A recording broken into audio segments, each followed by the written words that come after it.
Luciane Carminati, que é presidente da Comissão de Educação, deputado Neudi Sareta, presidente da Comissão de Saúde, deputado Napoleão Bernardi, que é o líder do PSD na Assembleia, os demais deputados estão chegando, e nós vamos dar início daqui a pouco à reunião da bancada do Oeste.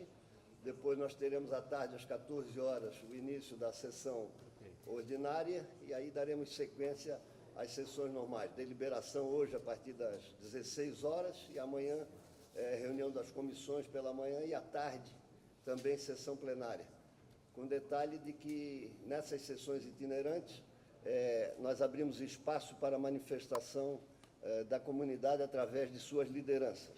Consideramos importante ouvi-los, e também essa descentralização do Poder Legislativo, que vem praticamente com todo o seu aparato para realizar essas sessões, permitindo que algumas pessoas que nem conhecem a Assembleia Legislativa o façam, e aqui muito próximo, na sua própria região. Chegou também o deputado Padre Pedro Baldiceira, nosso segundo vice-presidente. Estamos todos nós aqui à disposição de todos vocês. Aos amigos da imprensa, essa coletiva está sendo transmitida ao vivo. Por gentileza, quem for fazer pergunta, sinalize que eu alcanço o microfone para vocês. Não há perguntas. Direcionar a pergunta ao deputado Mauro de Nadal, do Alcei Alves, do Sistema Fronteira de Comunicação de Cerqueira. Deputado, uma conquista importante para a nossa região foi o aumento agora para 30% de obrigatoriedade das empresas que passam pela aduana de Dionísio Cerqueira. Isso tudo vai aumentar e muito o fluxo de caminhões pela aduana, e quem ganha com isso toda a nossa região. Projeto de autoria da vossa pessoa. Na verdade, esse é um projeto que teve a titularidade nossa, mas é um projeto que teve os aplausos de todos os nossos colegas deputados que trabalharam para que a gente conseguisse amadurecer bem esse projeto, porque ele tem um impacto direto na economia do Estado de Santa Catarina. No tempo em que nós fixamos a obrigatoriedade para quem importa desses países, que são países próximos aqui a Santa Catarina, entrarem com os produtos pela fronteira seca de Dionísio Cerqueira, nós vamos dar, evidentemente, um pouquinho também, não digo um desgaste, mas um desequilíbrio na atividade costumeira de todas essas empresas, mas para o Estado de Santa Catarina, que já contribui significativamente com os benefícios fiscais, um grande avanço para a economia catarinense, porque nós vamos gerar empregos, vamos gerar oportunidades para esta região nossa, que é mais distante da capital do Estado de Santa Catarina.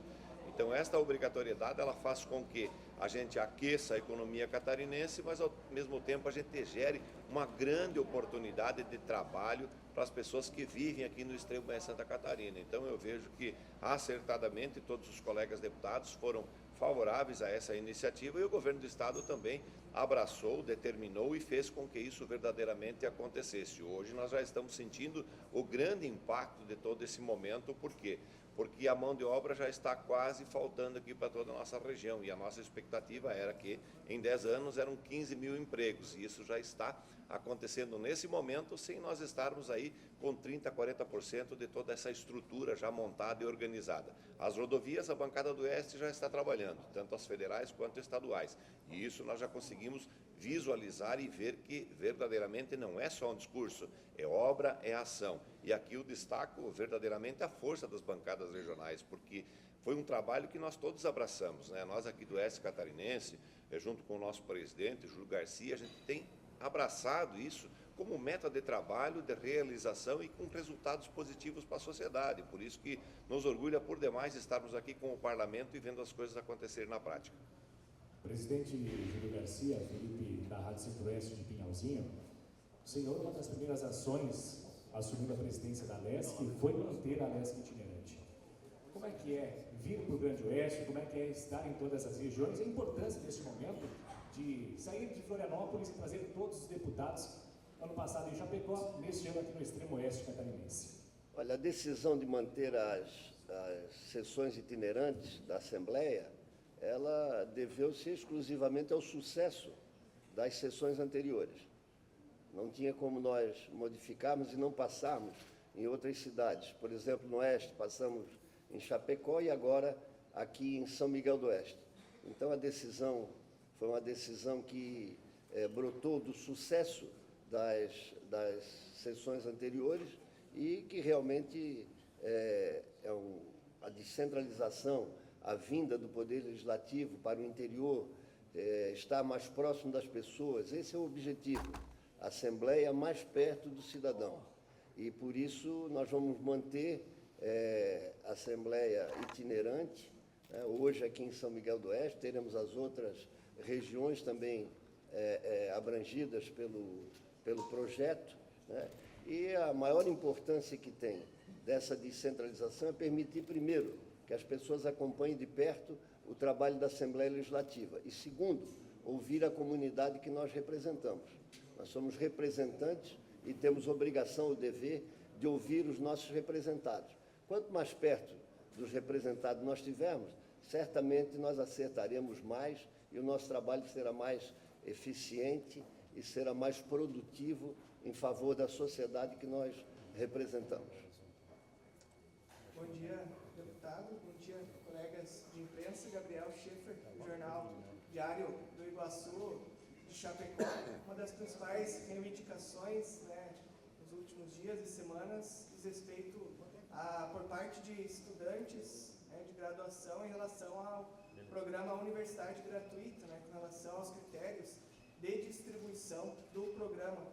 De que forma a bancada do Oeste também e mais deputados estão contribuindo para essa discussão na busca de resolver este impasse? Gostaria de saudar também o deputado Altair, da região, que está chegando aqui, se incorporando conosco também. Essa pergunta ela é muito pertinente, e daí a importância da gente estar próximo do cidadão, ouvindo o cidadão. Eu vou passar para a presidente da Comissão de Educação, deputada Luciane Carminati, que é quem cuida desses assuntos relativos à educação e cuida muito bem na Assembleia Legislativa. Ela pode responder com propriedade em nome de toda a Assembleia. Pois não, deputada. Obrigada, presidente. Bom dia a todos e todas. Bem, Universidade Gratuita, ele tem um ano, 2023, um semestre, 2024 todo ano, então 2 semestres, e 2025 nós temos mais um semestre. Considerando isso tudo, nós temos 2 anos, né, se fôssemos juntar aqui. No primeiro ano, nós já fizemos, no final do primeiro semestre, uma audiência pública da Comissão de Educação. E naquela audiência, como presidente da comissão, presidente, nós já apontávamos problemas da Universidade Gratuita. Naquela audiência, eu apontava a necessidade da criação de um disque denúncia unificado entre as instituições, porque começavam a chegar denúncias de que pessoas que não se enquadravam no critério de carência, o deputado Napoleão acompanhou bem isso, né, coordena a frente parlamentar também, em defesa das comunitárias. Naquele momento, nós também percebíamos, então, que já tínhamos denúncias. Nós solicitamos um disque denúncia que não foi criado até então. Na semana que passou, eu tive uma reunião, e vários deputados, eu sei que o Napoleão também teve, o Mauro de Nadal também, acredito que vários parlamentares foram chamados. Nós conversamos com 9 reitores das instituições e apontamos 4 necessidades de ajustes ao programa. Primeiro, com relação à necessidade de rediscutir o critério de carência, porque se estabeleceu para a medicina 8 salários mínimos per capita. É uma renda muito alta. Então, significa que muitos outros ficam para trás. Então, a revisão do critério de carência. Segunda questão, ajustes na propaganda e marketing do governo. Porque, se vocês acompanham, vocês são da imprensa, quem está assistindo passa uma ideia de que basta fazer a matrícula que já tem a bolsa garantida, porque é universidade gratuita, o que não é verdade. Então, um ajuste também. Terceira questão, com relação ao passivo, os alunos que estão em débito. Os alunos que estão em débito porque fizeram a matrícula na expectativa da universidade gratuita e, no entanto, não receberam bolsa agora ele e a família endividada. Então, precisa resolver o passivo. E, por último, quarto ponto, também mexer no calendário. Por que mexer no calendário? Porque se eu vou fazer a matrícula e eu não tenho segurança de quantas bolsas terá, então eu já entro no processo de endividamento. Então, todos esses 4 pontos foram sugeridos e eu diria até exigidos. Eu coloquei de forma muito incisiva. Ou fazem esses ajustes ou compromete o programa Universidade Gratuita. Aí nós temos um outro problema que é com relação às universidades particulares, que é o Fundesc, é outra coisa. O Fundesc é mais grave ainda, em especial a Unisul, porque a Unisul era comunitária e ela hoje é privada. Mas os alunos não sabem disso, se inscrevem pela propaganda e acham que vão ter bolsa. E o percentual de bolsa é bem menor para as universidades particulares. Nós temos uma audiência também, presidente, aprovada na Comissão de Educação, na verdade, 2 prerrogativas. Uma audiência em cada universidade comunitária agora, para a gente ouvir cada universidade sobre a situação como um todo, né? E também uma audiência, Comissão de Finanças e Comissão de Educação, para tratar desses assuntos. É isso. Obrigada. Tudo bem, bom dia. Argel Padilha, TV GC São Miguel do Oeste, TV Expresso Palmitos. Direcionar a pergunta para o deputado Mauro, a gente já fez isso, mas de forma coletiva agora, com relação a uma das pautas que creio que deverá estar também, né, ser assunto, com relação ao nosso hospital regional. Já há bastante tempo nós temos aí promessas de projetos de ampliação, não é, do nosso hospital regional. Deverá estar em pauta e, mais do que isso, se tem, de repente, um prazo para que isso efetivamente aconteça, já que a obra física hoje já não comporta atender 30 municípios da nossa região, deputado. Olha, dizer a vocês de que essa pauta é uma pauta da bancada do Oeste desde a sua essência, né? E faço um destaque carinhosamente à nossa ex-deputada Marlene, que está conosco nos acompanhando, que foi uma das precursoras na discussão e na construção desse momento, que era nós unirmos todos os deputados em prol de projetos importantes que ajudem, de uma forma direta ou indireta, a desenvolver a região. E desde aquele momento, sempre o Hospital Regional Terezinha Gaivás foi pauta de trabalho e de conversa. E nesse momento em que a Assembleia está aqui em São Miguel do Oeste, nós vamos ter algo importantíssimo, que é a presença do secretário de Estado da Saúde em uma sessão onde nós vamos permitir a manifestação de entidades falando sobre esse tema e, ao mesmo tempo, também nós vamos ter a instituição, a administradora e mantenedora do hospital, que é o Instituto Santé, também falando sobre o nosso hospital. Eu tenho, assim, uma segurança em afirmar a todos, né, que nos acompanham nesse momento, de que nós teremos bons encaminhamentos oriundos deste momento da presença do Parlamento catarinense aqui no extremo oeste de Santa Catarina. Não posso adiantar, porque quem vai ter que falar isso é o secretário, quem vai ter que expor isso é a nossa instituição Santé, mas vejo que a bancada do Oeste tem sido um grande fomentador, articulador, motivador e, acima de tudo, um segmento instituído pelo Parlamento catarinense que vai ajudar a viabilizar os recursos, porque não é só o discurso, não é só o projeto, tem que ter a viabilidade financeira, e nós estamos aqui todos unidos nesse mesmo propósito de trazermos uma estrutura melhor a São Miguel do Oeste, mas, acima de tudo, especialidades para esta região mais distante do estado de Santa Catarina.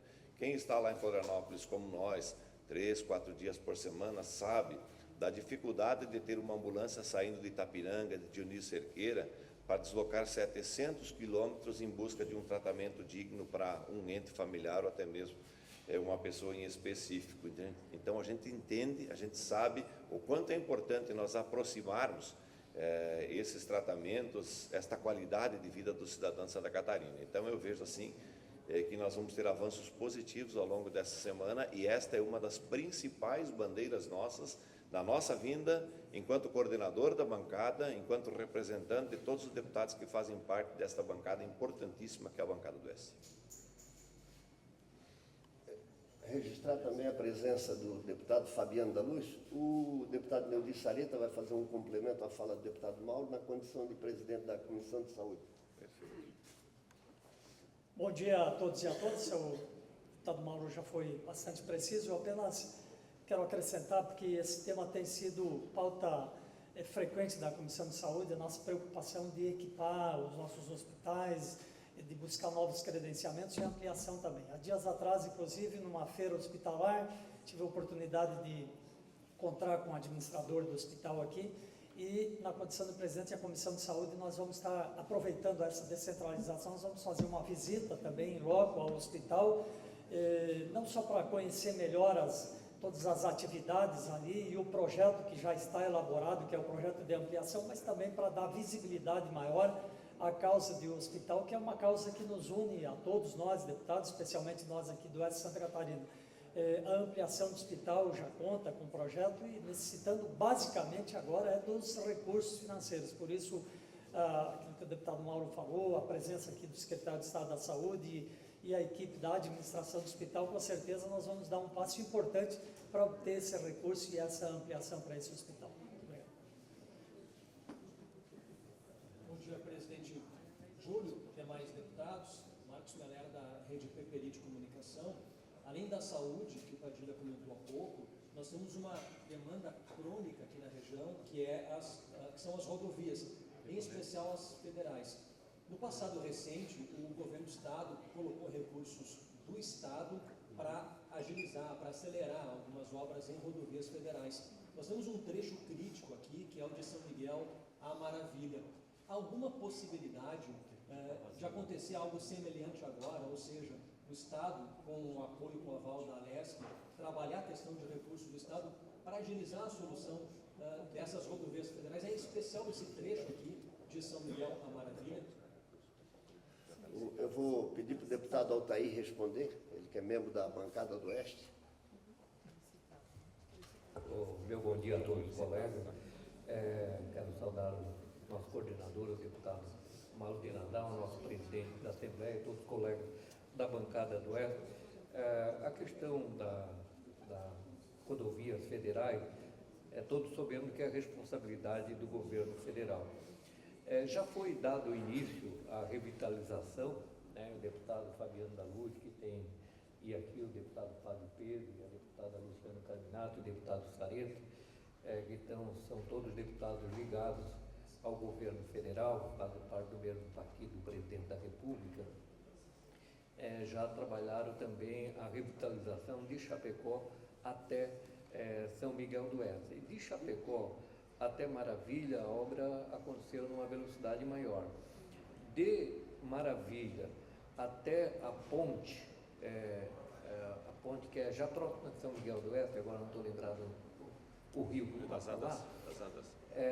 Nesse ponto está faltando uma revitalização, está muito crítica. Depois da ponte, subindo a serra, a rodovia já está bem recuperada, né? Então, na verdade, falta um trecho aí, algo em torno de uns 15 a 20 quilômetros para fazer essa revitalização por completo. Ontem, quando estávamos vindo para cá, a gente assistiu aquelas cenas de antigamente, um caminhão com um carrinho de mão e as pessoas levando, digamos, matéria para cobrir os buracos que adviram com a forma da chuva. Esse modelo de manutenção é totalmente ultrapassado, é até perigoso, né?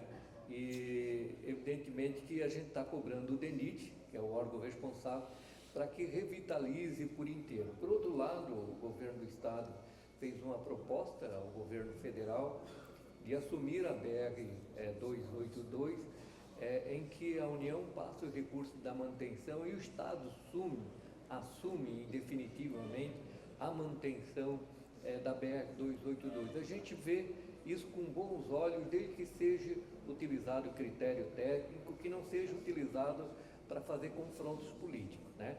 A bem da verdade, no governo Moisés, a bancada do Oeste conseguiu 100 milhões de reais que foram aportados aqui na 163 e a população viu os benefícios desse recurso, que foi uma articulação da bancada do ESC. Agora, o novo governo não tem esse entendimento, né, de passar recursos do governo do Estado para obras federais. Então, dizer que isso é possível, respondendo à sua pergunta, o atual governo do Estado não tem demonstrado interesse de colocar dinheiros de recursos estaduais em obras federais. Então, nós vamos depender das ações do DENIT e do governo federal para a revitalização da BR-282. Pedir para o deputado Fabiano complementar, ele tem outras informações adicionais às do deputado Altair Silva. Bom dia, presidente, colegas deputados, bom dia a todos. Bom dia, Fabiano. Bom dia. O senhor está representando o governo do... Primeiro, a revitalização do trecho de Chapecó até Maravilha andou, inclusive naquele trecho do trevo de Pinhalzinho, que era histórico o problema, conseguiu a revitalização. O trecho Maravilha de São Miguel teve uma ação judicial das empresas que ficaram em segundo e terceiro lugar. Essa ação judicial, por 2 anos, ficou rolando na justiça, até que finalmente conseguiu ser liberado. E o primeiro trecho que está sendo recuperado é do trevo da BR-282 em direção a Palmitos e São Miguel, para depois vir esse trecho para cá. O segundo ponto foi a federalização do trecho de São Miguel do Oeste até Itapiranga. São 2 situações ali. A da ponte, que agora o IBAMA exigiu um estudo ambiental sobre a área antes da licitação acontecer. E para federalizar o trecho de São Miguel a Itapiranga, o DENIT está exigindo do Estado algumas adequações, que aí envolvem o contorno de Porã, o contorno de Descanso e o contorno de São Miguel do Oeste, para que possa ligar esse contorno até a altura em que vai fazer a ligação com o posto da Polícia Rodoviária Federal. Então, esses são os trechos de entendimento que estão sendo tratados entre o DENIT e também o DEINFRA, para que esse trecho nosso aqui do extremo consiga ter a revitalização devida. E um outro ponto também é que o DENIT contratou várias empresas, que foram divididos em 6 trechos, as novas adequações da BR-282 de Lages até São Miguel do Oeste, que inclui terceiras faixas, viadutos, novos trevos, novas rótulas. E agora nós estamos no prazo das empresas entregarem esses projetos ao DENIT para que ele possa fazer uma nova licitação para fazer todas essas adequações. Então, realmente, esse trecho de Maravilha a São Miguel ficou 2 anos parado por ação judicial das empresas, e somente agora que liberou que o DENIT foi dando a ordem de serviço para que as empresas pudessem executar as obras. Vejo que o governo está perdendo aí 2 fortes candidatos a secretário de infraestrutura, né? Conhecem o assunto na palma da mão. Vamos lá, pessoal. Bom dia, deputados. Igor Bissoto, Jornal Sentinela do Oeste, que representa a primeira, a COCOP, a primeira cooperativa de comunicação do nosso estado. Palma só. Palma só. Deputados, eu acredito que tanto a bancada do Oeste quanto a imprensa que está aqui reunida mostra a força de trabalho e de organização dessa nossa grande região. E falando do Grande Oeste, eu quero falar assim, Santa Catarina é o estado que tem os menores índices de desemprego. E é a nossa região, é o Grande Oeste aqui, que tem o menor índice de desemprego dentro do estado de Santa Catarina. Então, obviamente, a nossa classe empresarial, ela sofre com a falta de mão de obra. E aí eu pergunto a vocês aqui, existe hoje algum estudo, alguma coisa que possa beneficiar a nossa classe empresarial para que ela tenha um pouco mais de fôlego para efetivamente conseguir contratar mais pessoas, pagando mais e trazer daqui a pouco aquele irmão ali do Rio Grande do Sul, para ele vir morar na nossa região, para nós realmente trazer mais desenvolvimento aqui para o nosso oeste? Pedir para o Padre Pedro responder para que todos os membros da bancada do Oeste possam também se manifestar.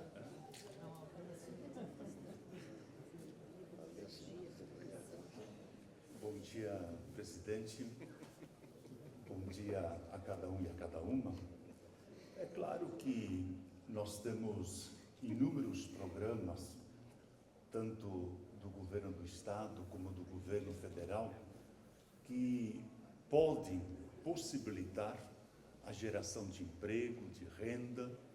E aqui nós poderemos citar, por exemplo, o programa Minha Casa Minha Vida, que é um deles, importante, que além de gerar renda e possibilidades de emprego, ele gera qualidade.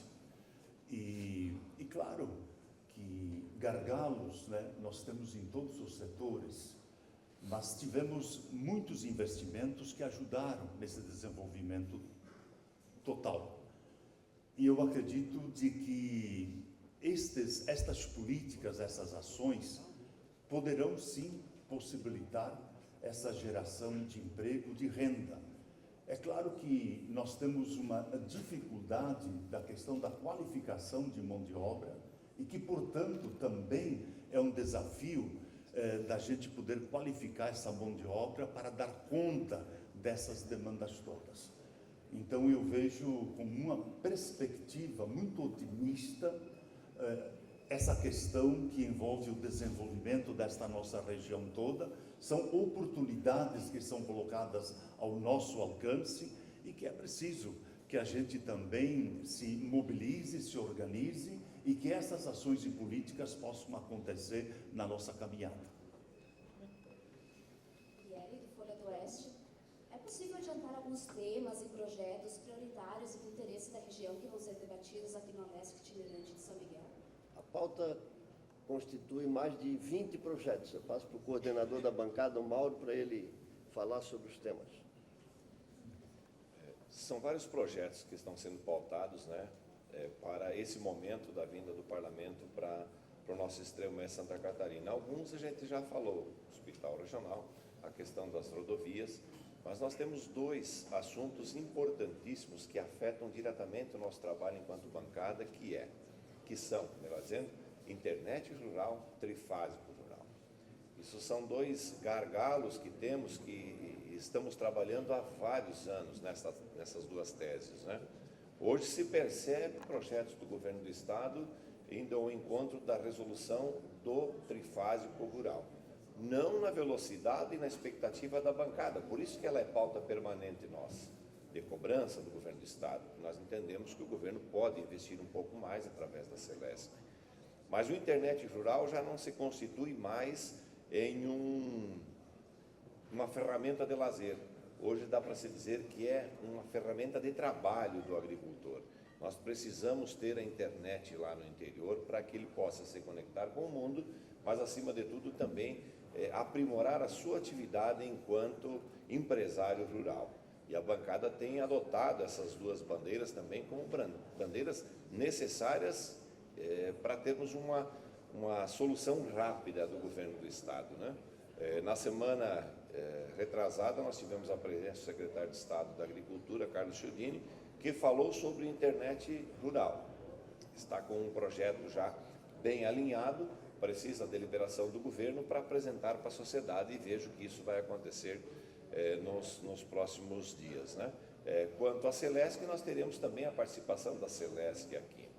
Um outro tema importantíssimo e caro para nós aqui do Oeste Santa Catarina é a questão do CAR, né? O CAR tem dado dificuldade para os nossos agricultores fazerem as suas adequações necessárias por força de uma lei que nos obriga que todas as nossas propriedades rurais estejam dentro desse sistema e, além disso, também o georreferenciamento, né? Nós vamos ter a presença do secretário de Estado do Meio Ambiente, que vai tratar esse tema em específico e vai nos ajudar a encontrar uma alternativa para que a gente possa dar um pouquinho mais de segurança e também de esperança aos nossos agricultores. Eu vejo que, como destaque, nós colocamos esses 5 temas, né? Os 2 que foram tratados, mas esses 3 que tragam nesse momento ao conhecimento de todos. Então, o deputado Fabiano, o deputado Luciano, os colegas deputados estão me alertando que eu não posso esquecer também. Nós estamos trabalhando um projeto importante, que foi desencadeado agora como bancada, de nós unificarmos um projeto para toda a nossa grande região, pegando a BR-153 em direção à divisa com a Argentina, nós consolidarmos um grande projeto de desenvolvimento turístico na nossa região.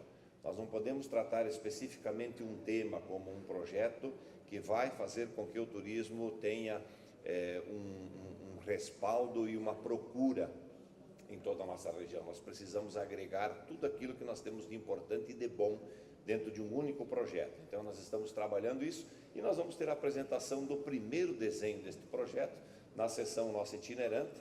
Agora, também não me lembro se vai ser hoje ou amanhã, mas será nessa nossa passagem que vai trazer um novo formato de desenvolvimento turístico. Nós temos municípios aqui que estão de forma avançada trabalhando esse tema, mas nós temos outros que precisam de um empurrãozinho, mas que tem um potencial enorme, e é algo que nós não conseguimos até então unificar as nossas forças para fazer com que tudo que nós temos de bom aqui possa ser uma grande referência internacional, e não falo somente regional ou de Santa Catarina. O potencial é grande, nós temos aqui belezas naturais extraordinárias, vamos citar somente o Rio Uruguai, que a gente explora pouco, né? Além disso, o talento do nosso empreendedor, cito somente um, que são as cervejarias artesanais, que ganharam uma força também internacional e com qualidade de destaque a nível de Brasil, com premiações importantes, e tudo isso nós queremos transformar em um grande projeto e fazer com que a nossa região seja uma grande referência internacional. Está aí conosco também o secretário de Meio Ambiente do Estado, Emerson Stein, deputado Emerson Stein. Responsável até para mudar o frio e o calor. Pode aumentar o... Se querem que aumente a temperatura, tem que falar com esse rapaz aqui. Frio, calor. Liderança. Bem-vindo. Ok, pessoal? Bom dia, presidente. Bom dia, deputados. Josimar Borba, Jornal Imprensa Pública Pinhalzinho. Eu direcionar ao deputado Mauro e aos demais deputados da bancada do Oeste. E se falando em Oeste, né, nosso Grande Oeste aí é líder hoje, representa a agricultura hoje, equilibrando a balança comercial do Estado de Santa Catarina. O que a bancada do Oeste hoje vê da agricultura do Oeste de Santa Catarina, vendo hoje o nosso agricultor sofrendo tanto aí com a dificuldade da linha de crédito, hoje perdendo o poder de compra? Como que vocês analisam isso hoje? De Pinhalzinho é o deputado Fabiano. Por favor, deputado. Bom, depende muito da questão do poder de compra que se refere, né? Porque nós tivemos nos últimos anos, através da bancada, várias reuniões, principalmente para defender o setor leiteiro, que era um dos setores que estava mais vulnerável, digamos assim, por conta da questão do preço. Hoje nós temos uma situação, o preço do insumo diminuiu muito, mas o preço do grão também diminuiu muito. Então, é uma situação que tem coisas que não cabem à Assembleia e nem a governo nos resolver, né? Que é uma questão muito de mercado. Agora, quando a gente discute pela Assembleia Legislativa todas essas questões que aqui são levantadas, e o deputado Altair, que está sempre presente na Comissão de Agricultura, inclusive na Secretaria da Agricultura, a gente conseguiu avançar, né, deputado Altair, em muitas questões. Quando a gente debateu a internet rural, e que está ainda debatendo a internet rural, para dar esse suporte a mais para o agricultor, nós, de certa forma, fomos enrolados um pouco pelo governo do Estado, porque o Altair, quanto secretário, foi elaborado pela Assembleia uma lei em que permitia que todas as empresas que desejassem levar a internet por fibra ótica, a Celesc não cobraria o aluguel dos postes. Isso, na prática, não aconteceu porque a Celesc cobrou. Quando nós cobramos do governo do Estado para fazer um programa para atender o agricultor, o governo nos pediu um prazo de 30 dias para fazer um estudo de todo o sistema de internet que existia em Santa Catarina, dos pontos de rodovias que não tinha sinal, e é algo tão simples de resolver. É o Estado fazer um programa com os municípios, repassar um recurso para os municípios e cada município que execute o seu programa da melhor forma possível. Então, a questão do leite nós debatemos, da internet nós debatemos, da trifásica, nós fizemos esse debate com o governo do Estado e com a Celesc, de que 500 quilômetros de rede trifásica por ano é muito pouco, né? Só um município ocupa esses 500 quilômetros, e que esse programa poderia ser estendido muito maior do que ele é hoje, se fosse atender realmente a necessidade do que cada município tem, ou pelo menos que se priorizasse em cada município as comunidades, né, e aquilo que elas realmente têm de necessidade de demanda de energia a mais. A outra situação que a gente enfrenta é essa vulnerabilidade com relação ao que o mercado nos impõe da própria questão da gripe aviária, que fechou muitas vezes as portas das exportações nossas, apesar de que o governo Lula conseguiu, com vários países que visitou e com vários empresários que levou junto nas missões, abrir muito mercado para que a gente pudesse vender nossa produção para fora. Então hoje a soja vai para fora, o milho vai para fora, a questão do frango, do suíno, do boi também indo para fora. E é uma outra preocupação que nós estamos tendo, e tem um projeto em debate na Assembleia Legislativa que nós estamos aqui cuidando, justamente porque nós somos um estado livre de febre aftosa, sem vacinação. Isso faz com que o nosso produto, principalmente o gado, tenha um valor agregado muito forte. Só que nós temos as barreiras sanitárias que protegem essa vinda de animais de outros estados para cá. E tem um projeto de lei que justamente quer abrir essa fronteira, para que venham animais de outros estados para abastecer os nossos frigoríficos aqui. Só que, se não tiver um controle muito bem feito sobre isso, as doenças podem voltar ao nosso estado e nós perder esse certificado. Então, isso também é um assunto que a gente está tratando aqui na Assembleia, de ter o cuidado de, numa tentativa de favorecer um setor, você acabar prejudicando todo o setor. Então, uma atenção que a gente tem para não criar uma vulnerabilidade, uma fragilidade do nosso setor e prejudicar ainda mais a agricultura. Então, além de a gente lutar para fortalecer, nós estamos cuidando para que em outras áreas a gente não fragilize a agricultura. Quer complementar? O deputado Altair foi citado, vai também se manifestar, em complemento. Complementando a fala do deputado Fabiano da Luz, e respondendo dos pontos da pergunta em relação às taxas de juros, realmente as taxas de juros entre todos os setores o que mais afeta o agronegócio, porque o Brasil é um país exportador de alimentos. No mundo inteiro, as taxas de juros para a agricultura oscilam na casa de 2%, 3%. Mesmo com os programas que nós temos, o Pronaf e vários programas, que tem um abate do juro, ele fica na casa aí dos 6%, 7% ao ano. Bem menos da metade da taxa Selic. O fato é que a taxa Selic se aproxima dos 15% e isso afeta por demais o agronegócio, tanto o pequeno produtor como o grande produtor, porque daí falta dinheiro para os produtores captarem e continuar fazendo seus investimentos na propriedade. Então essa é uma preocupação muito grande que nós temos, que é o próprio plano safra. O produtor vai no banco e não encontra o recurso necessário para fazer os investimentos na propriedade. A gente espera com o grande objetivo de elevar as taxas de juros para controlar a inflação, mas a gente não tem visto disparada de preço dos produtos no mercado. Então, há um grande espaço para baixar as taxas de juros. Quando a taxa Selic fica aí na casa dos 10%, junto com a equalização, a agricultura ganha um impulso e ela rende mais. Então, esse é um desafio, um dever de casa que o Brasil tem que fazer, é baixar as taxas de juros.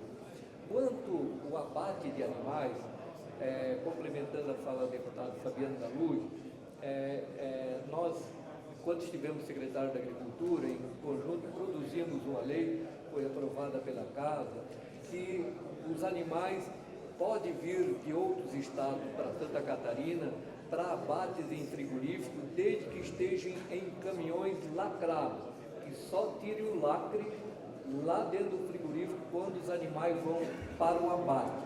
Esse é uma situação permitida. Outro caso, animais que têm registro, porque Santa Catarina se diferencia no estado sanitário em relação aos demais estados da federação, que hoje o Brasil é reconhecido como área livre de febre aftosa sem vacinação, e isso é uma conquista muito grande para o país, mas não se quer uma segurança.